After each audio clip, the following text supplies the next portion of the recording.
Bob. I gotta tell you, I'm a little starstruck. Because I have no shame. I feel like sometimes people have shame in saying that I watched Barney growing up. Yeah, and they're afraid to admit it. I am not afraid to admit it at all, by any means. Checks in the mail, buddy. I grew up watching Barney non-stop.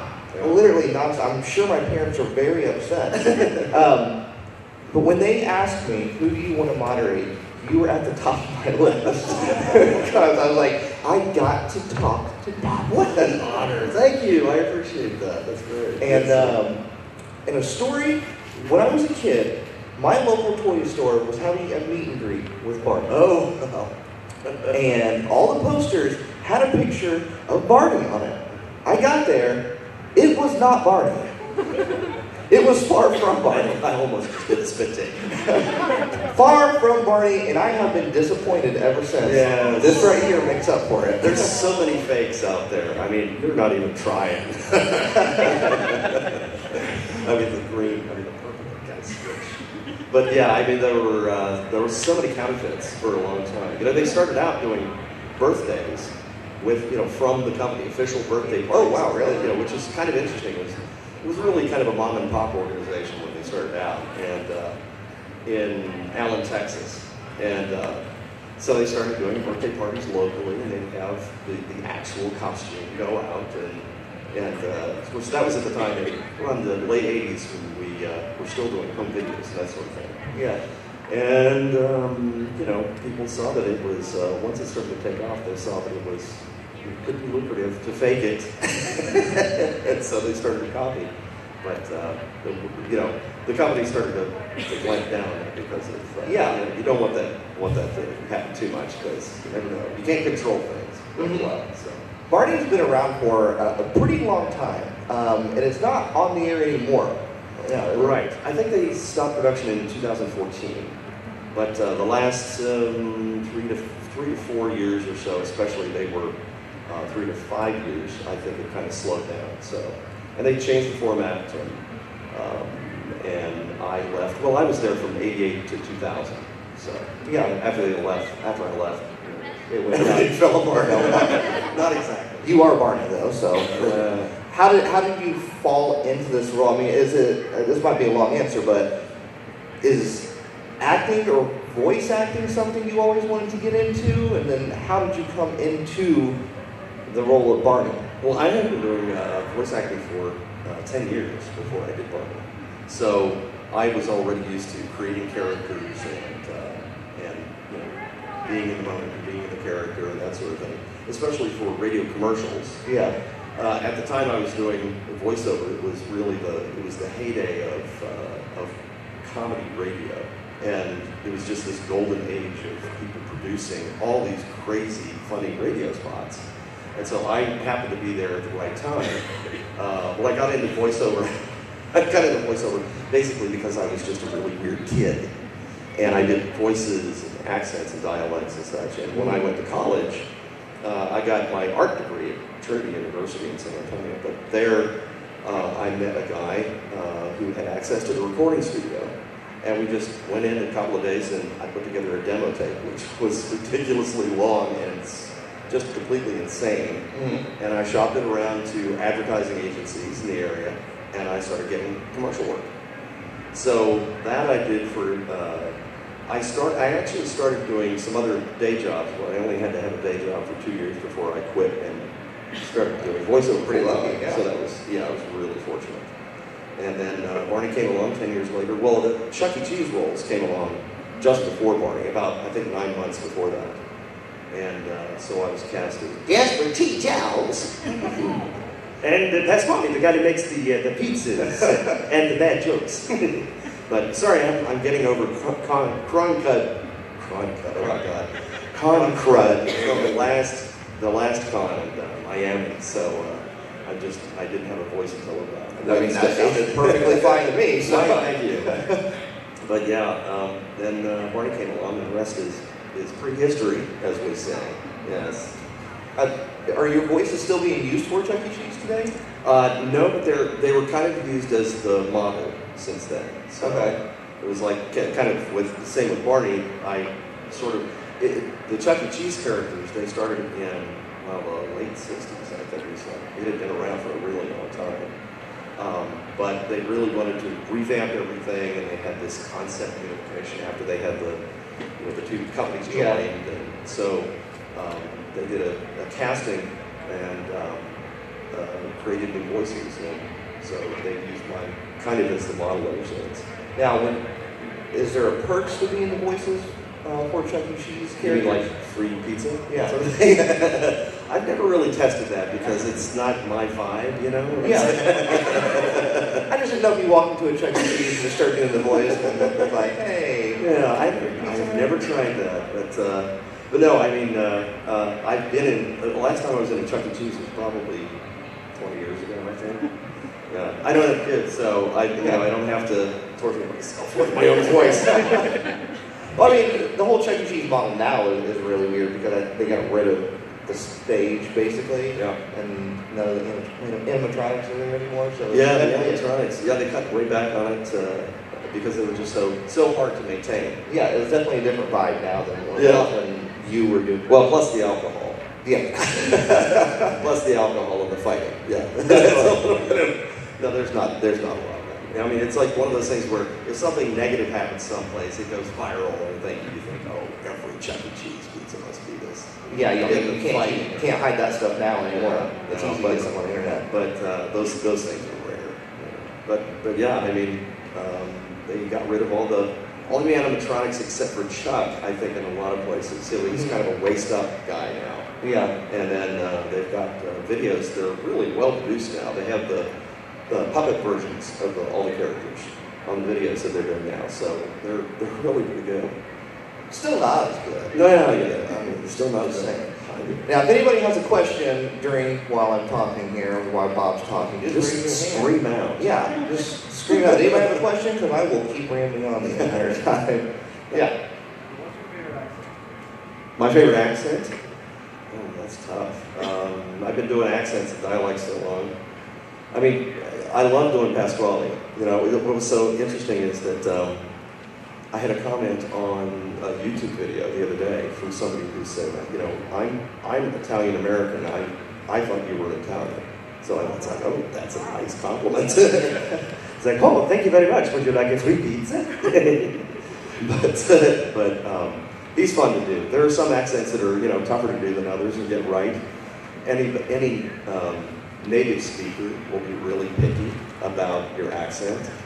I remember one time I did English instruction tapes, or I guess they were tapes at the time, and therefore Japanese students, and they came in. The Japanese producers came in, and they were coaching us through all this, and we're doing everything in English, but we have place names that we have to pronounce properly. And so the producers are trying to get me to pronounce Kyoto properly. And they're like, Kyoto. Kyoto. Kyoto.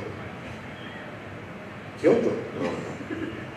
Kyoto. It's like, if you're not a native speaker, you will never hear the difference. So I could not grasp it. So fortunately they said, it's all right. It's like, Kyoto. I could not quite get it. Even though I have a really good ear, But I just I've always loved accents and dialects. I've loved to listen to people from different regions and different cultures, and it's just like, popcorn or something, some food that you can't stop eating. Yeah. It's just this thing that makes good chemicals in my brain. I love it. So how did you come up with the voice of Barney? Did they give you a very specific direction of like, you want it to sound like this, or did you have some pretty free reign on like, whatever you think sounds good for the dinosaur? As usual, they just told me about the character itself. And the character himself is, this warm character. He's very playful. He's, he's a T-Rex, so he's big. And when we first did the auditioning, I did a version of the voice that's fairly close to what we ended up with in PBS, and which kind of became the official sound. Yeah. And but after they did the casting and we started, they said, well, we think that he should sound lower, because he's kind of a big guy, and he should sound like a T-Rex, you know, he should be a big, bulky dinosaur thing. So they had me pull it down in my range, my vocal range, and it was kind of difficult for me to maintain. Plus the fact that, you know, if you think about it, low voices like that are kind of intimidating to kids. Yeah.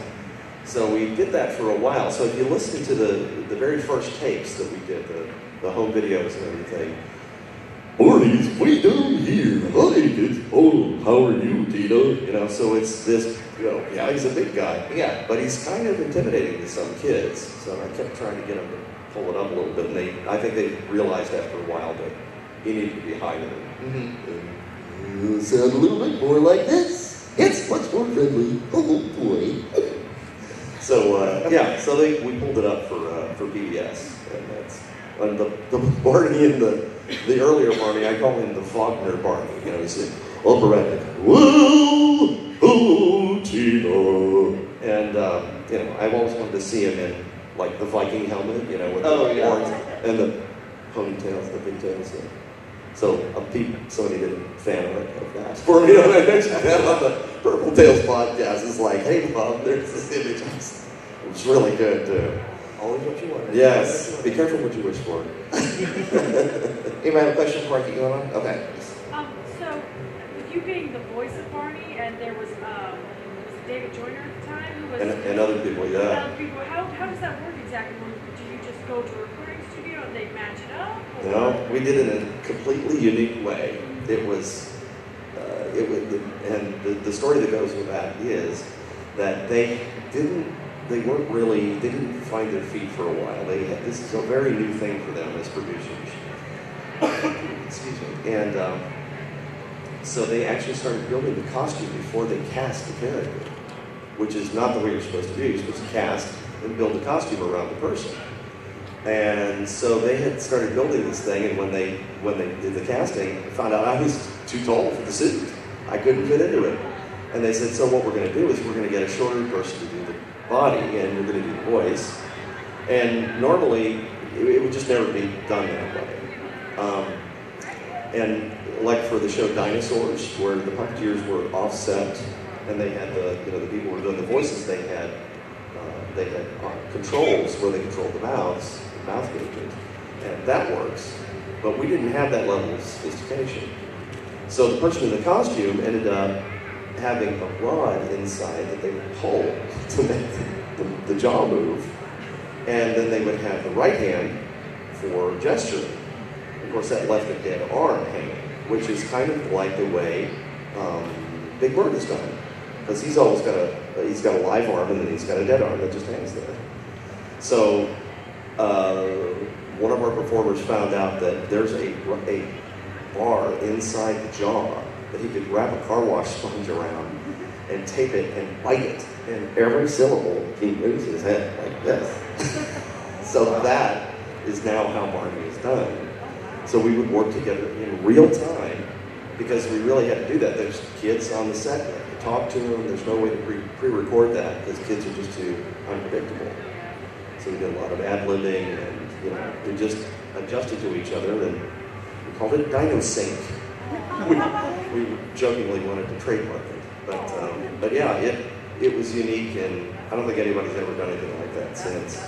Thank goodness. But all the dinos ended up being done that way. So, and Julie Johnson, the brilliant Julie Johnson, and the brilliant Patty Wirtz as my co-conspirators, as Baby Bop and BJ, their voices. Anyway, we had Jeff Ayers and Jeff Brooks as the people that I worked with most for the small dino dinos. So, awesome people. So you were originally supposed to be in a costume? I was. Well, they were supposed to do, kind of like Big Bird, and I was supposed to be, talking while I moved the mouth, or like this, or something like that. But it worked out to be better because, Barney now has 2 free hands. Yeah. And he can do all the hand motions for the songs, which turns out to be perfect for that character in that show, because there's lots of hand motions. Mr. Knickerbocker and all that stuff. So, yeah. not really. And then you guys also did a bunch of tours and concerts and stuff like that too. Yeah. Where you were part of that as well. Well, there were a different series of concerts and tours that we did.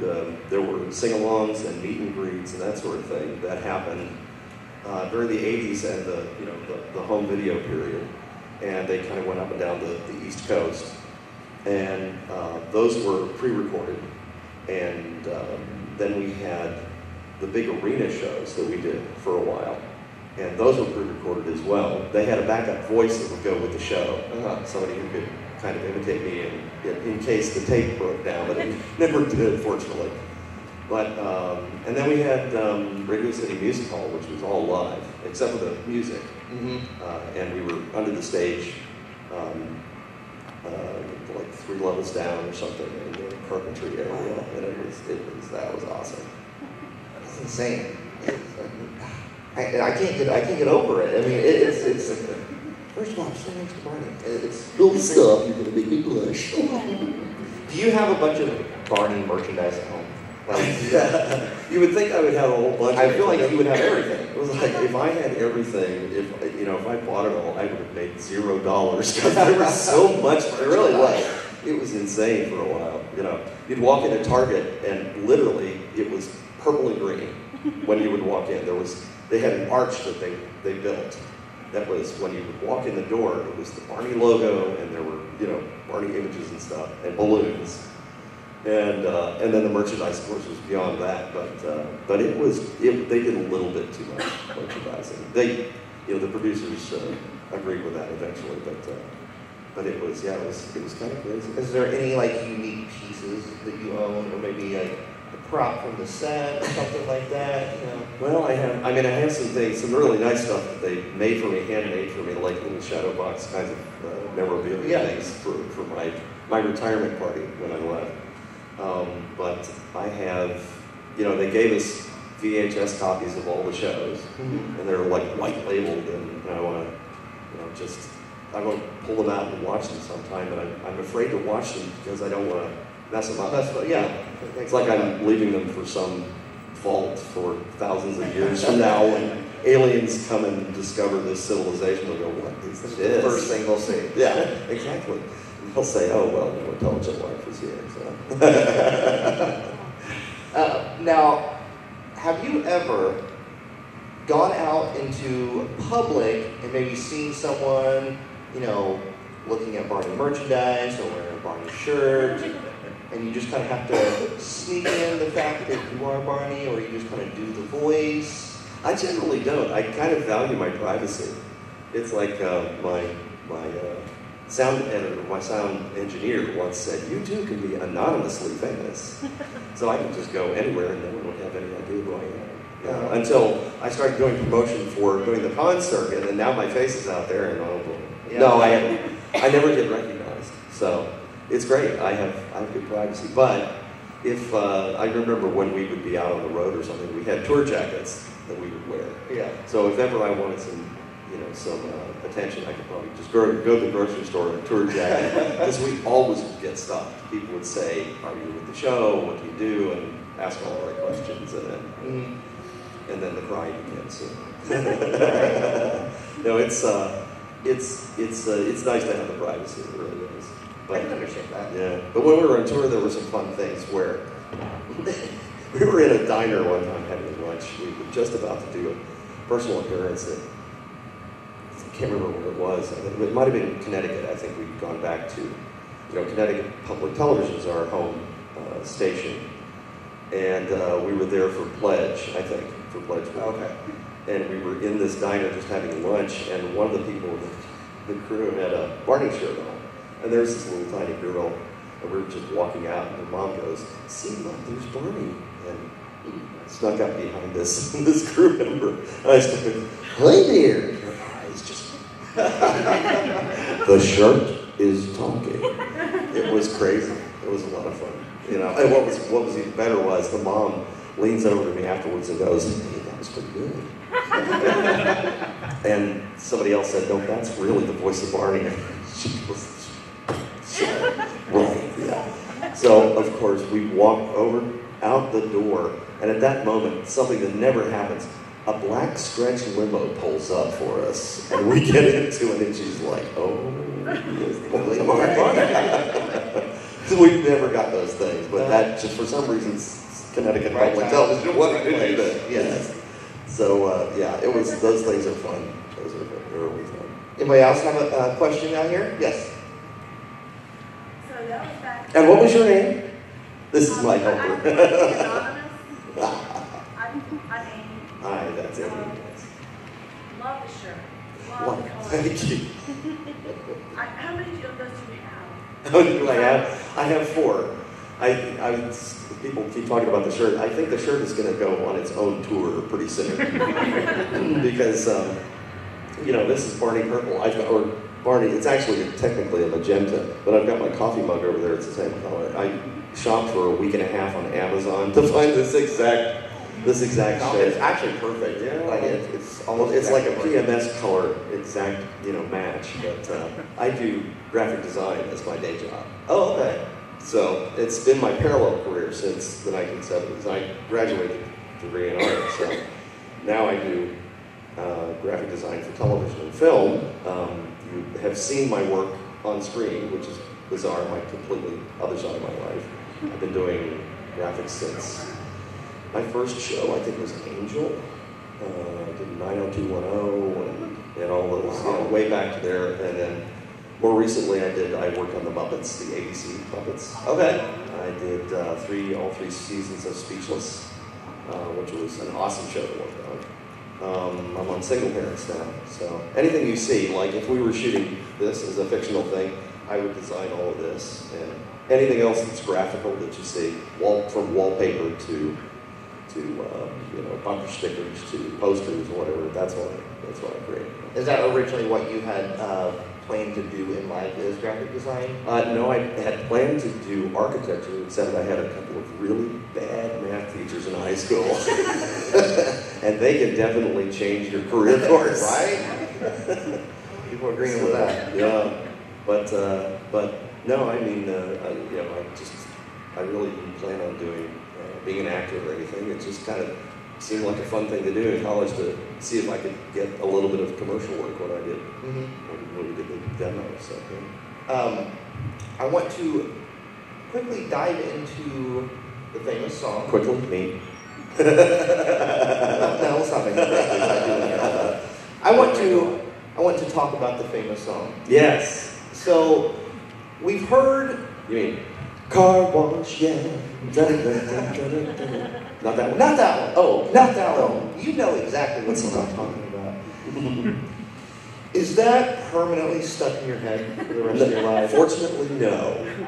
It's not. No. What's interesting is people think that I, had to constantly sing that song all the time. But the good thing is that they pre-record the song one time, and then we would use it for a bunch of episodes. And then if we did a meet and greet or something like that, a little concert or something, it would be pre-recorded. So I might have to hear it fairly often, but I never had to hear it nearly as often as parents would have to hear it over and over again. So yeah, it's not stuck in my head, but it's stuck in parents' heads. Do people ever ask you to sing it? Oh yeah, all the time. Really? Do you deny? I'm not asking you to sing it now, but do you deny the? Yeah, I sang it. I sang part of a verse of it with the pineapple-shaped lamps, Shadowcast of Rocky Horror last night. Yeah, after the show we took a picture, so that's going to get around, and boy, am I done. That was a fun show last night. Good, yeah. What's your favorite memory from working with Barney? That'd probably have to be Radio City.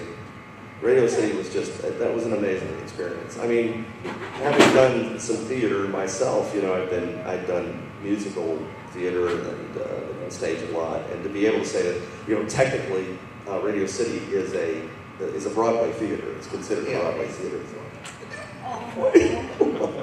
That was awesome. But the crowds, it's like, when you're a performer and you get a good audience and you just make that connection, there's just nothing better than that. There's nothing better than that feeling and that rush. And when we did Radio City, you know, we were like 3 floors down on the shop level. There are these giant elevators, you know, the whole stage just goes up and down at Radio City. And so we were in there's this cavern in front of us, and then we're off to the side in the wings. And we're in 3 booths, and we've got a monitor in front of us with a television camera showing us what's going on stage. And there's somebody who's always following Barney, so I can be in sync with him. And then we've got headphones on and a microphone each. And the sound guy had a mic on the audience, but it was really faint. And I said, "Can you turn it up for me?" And turn it up. I kept asking him. I said, "Why don't you just crank it all the way up and let's see how that feels?" And he did, and that was great. Because I felt like I was on stage then, you know, and I got that performance energy. And it just really, I mean, it changed the way the performance happened. Yeah, so that was amazing.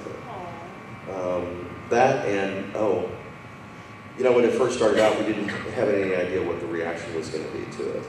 And when we went to Connecticut that one time, we did this personal appearance at Hartford Mall. And they had been promoting it for a week, and we didn't know it. They said, "Yeah, come on out and get your picture taken with Barney." I followed that before, yeah. And we had no idea that they had been doing that for a week during Pledge Week. And we said, "How many people are you expecting?" And they said, "Oh, we're thinking like 600. And we said, you know, because we'd gotten a little bit of a glimpse of what was coming. Yeah. You know, we said, no, it's probably going to be more like maybe 1,000 or 1,500. And I said, "Oh, really? Okay." So we got there. And as we drove up, there's just like moms and strollers filling the streets outside the mall. It was insane. And it ended up there were more than 6,000 people that showed up and packed this mall. And it's one of those malls with the central area that's open for 3 stories. Yeah. And first floor totally packed out into the corridors. Second floor around the railing is like 6 or 8 people deep. Third floor, it's 3 people deep. So, just completely filled. And and the guy from public television was going, "Oh, we can't do this. We don't have enough film, and we can't, shoot pictures with people. So we have to stay and give them something." Yeah. And so we sent out runners to buy up all the Polaroid film in Hartford, Connecticut, and more cameras, and so that we could, and instead of it being like an hour and a half, it ended up being close to 6 hours. And we did a little mini concert, which is why we always took our CDs everywhere, because we never knew what was going to happen. But that moment when we came down the elevator out onto the first floor, and they had opened a little pathway through the crowd, the elevator doors open. I'm in a tour jacket, and there's several other people. But the elevator doors open, and Barney steps out, and there's this roar that goes through the mall. You know what a mall sounds like, that echo. It's like, "Ladies and gentlemen, the Rolling Stones." It was really incredible. And people were just reaching out, they want to touch Barney. Yeah. It was crazy. It was just one of those moments in time, And we got to the stage and started our thing in 6 hours. It was crazy. 6 hours. But we made it work. Did you end up having enough Polaroid? We did, barely. We had enough. We had to go out and get. We even had to buy different kinds of cameras because we had bought up all the film for the other cameras. So yeah, it was crazy. I can only imagine that just that many people in one location to see, essentially one person. Yeah, and I mean, we have some photos of another appearance someplace that where it was like a recreation center or something, but there was an athletic field. Like half of the athletic field is filled with strollers that are parked, and then inside is where the venue is, where all the kids are and the parents.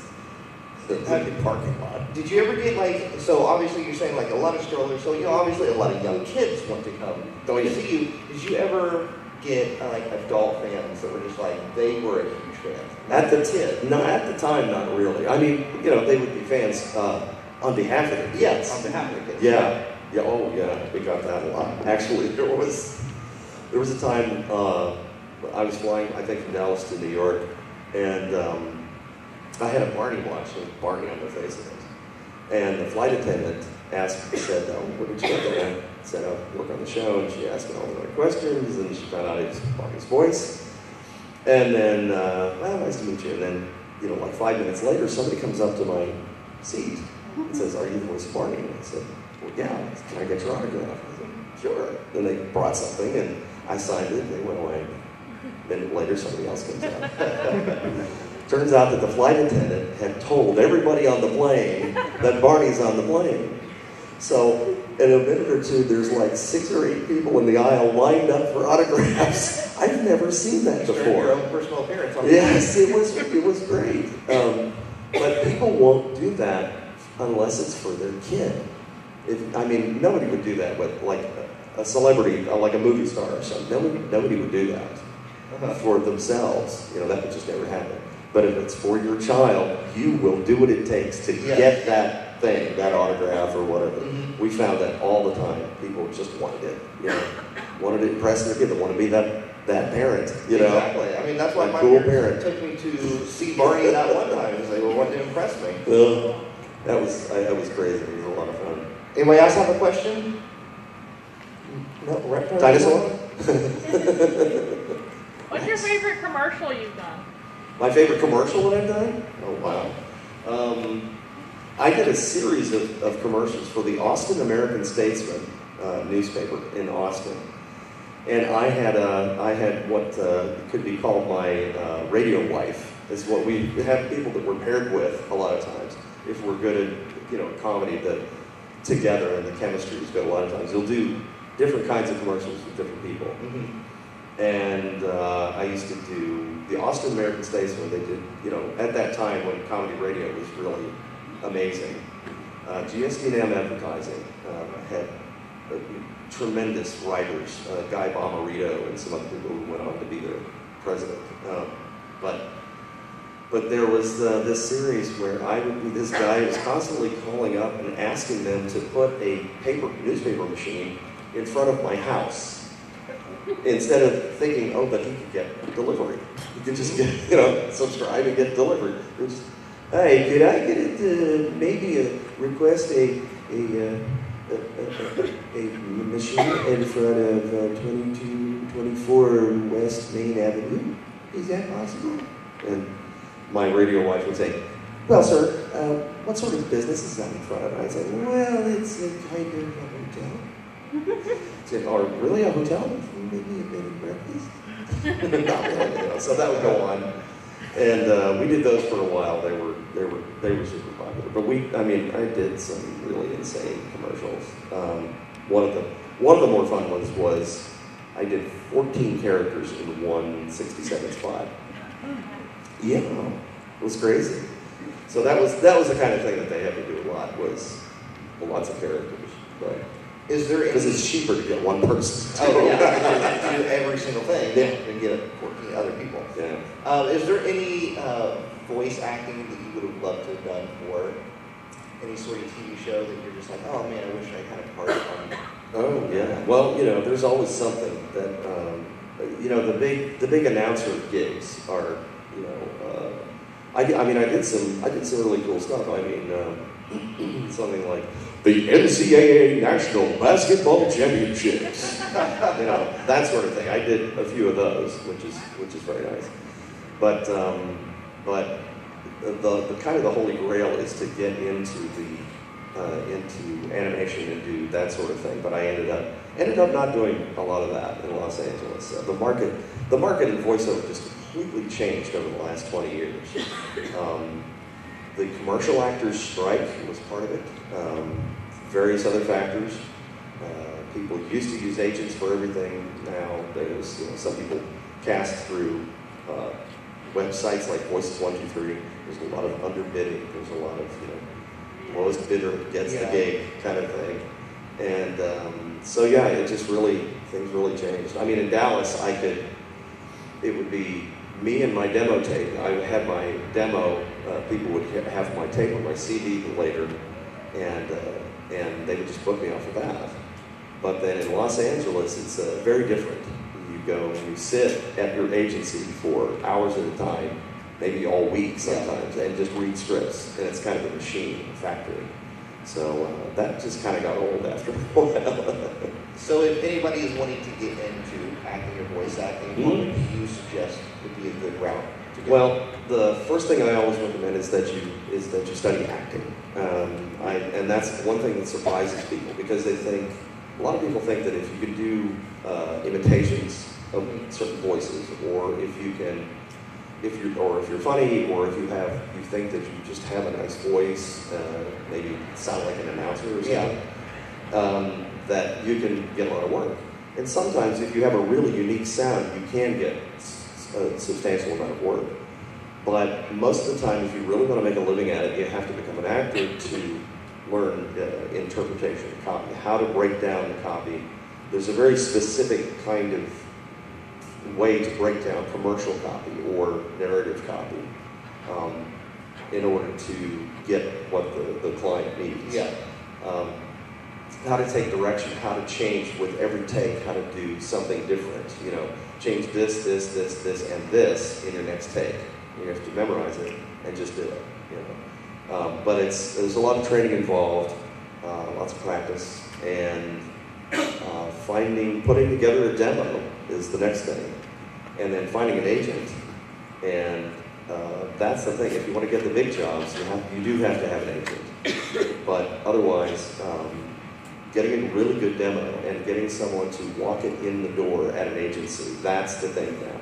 It really is kind of about who you know.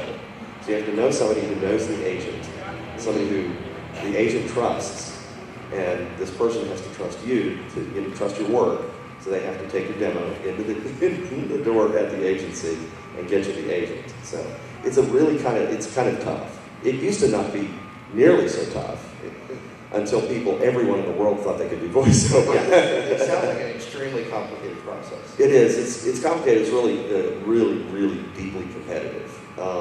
It used to be that there were very few people doing voiceover at all. And like in Dallas, I could just walk, in the 1980s, I'd just walk into an agency in Dallas and say, hi, I've got a demo, would you like to listen to it? And they'd say, sure. And they would take the demo, go in the back, and listen to it, and in 5 minutes you have an agent. Now, it's totally different. Because there were a series of magazine articles and like television documentaries in the 80s and the 90s about voiceover, and how much, the in a world guy was making. Movie theater, or movie trailer. Yes, and how much he was making and how he was getting into a limousine and cycling around Los Angeles all day and making, tens of thousands of dollars a day. That everybody in the world then thought, let's get into something. Sounded good. Not a bad idea, but it's complicated, the whole process now. Like you said, you used to just be able to walk in, give the demo, but now they would probably couldn't even get it through the door. Yeah, it's tough. I mean, you can send a CD to an agency. If it comes in through the mail, they'll probably just throw it in the trash now. Because they just get so many requests. All about who you know. It is. So build those relationships. That's very important. Anybody have any final questions before we wrap things up? I just want to say thank you for my childhood. I remember growing up to Barney when I was about 8 in the 90s. So I just want to thank you. Thank you so much. And I hope there was more to your childhood than Barney. But it was the Power Rangers. I hope they fed you sometimes. I mean, I remember the Baby Bop song and all that good. Yeah, it's so great to meet everybody. This is only my second con, so I'm just really starting to be fans for the first time. Thank you. And before when I met fans, they were 3 years old and they were believers, so you can't really talk about the character like that, right? And now it's been amazing to have people just come up to the table and start just talking about Barney and childhood, and the tears just start to come, And that is something that I'll start to see. That's something that I did not anticipate. I did not anticipate that at all. And it's just been, it's just been so rewarding to be able to have that connection with people and to know that Barney had such a positive effect. I am losing it. Yeah, 100% Barney had a positive effect. I mean,